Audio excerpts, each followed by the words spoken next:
Wanajeshi wawili wa ulinzi waliopigwa risasi katika ikulu ya Marekani siku ya Jumatano wameaga dunia, Rais wa Marekani Donald Trump amesema. Sarah Beckstrom mwenye umri wa miaka 20 alifariki dunia kutokana na majeraha, Rais Trump alisema Alhamisi jioni. Mwanajeshi wa pili Andrew Wolfe mwenye umri wa miaka 24 bado anapigania maisha yake, Trump aliongeza.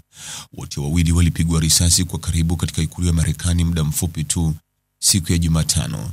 Polisi wamemkamata mshukiwa mmoja kuhusika na tukio hilo la ufyatuaji risasi, Rahimullah Lakanwali mwenye umri wa miaka 29 kutoka nchini Afghanistan.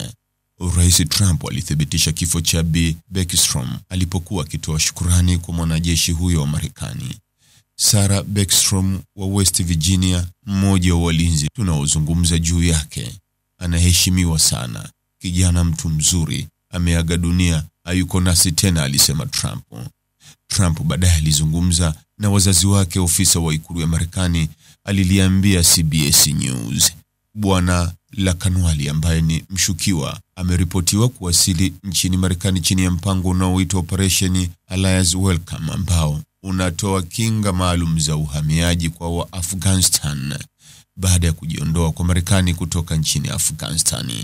Alikuwa amesaidia kulinda vikosi vya Marekani katika uwanja wa ndege wa Kabul mnamo mwaka 2021 wakati maelfu wakikimbilia kutoroka Afghanistan kabla ya Taliban kuchukua madaraka. Kamanda wa zamani wa kijeshi ambaye alihudumu pamoja naye aliiambia idhaa ya BBC ya Afghanistan. Bwana Lakanwali aliomba hifadhi mnamo mwaka 2024 na ombi lake lilikubaliwa mapema mwaka huu, ofisa alisema.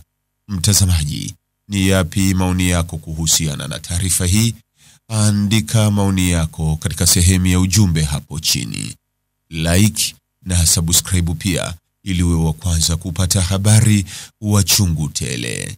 Hii ni Focus News. Jina langu ni Deo Kaji Makomba.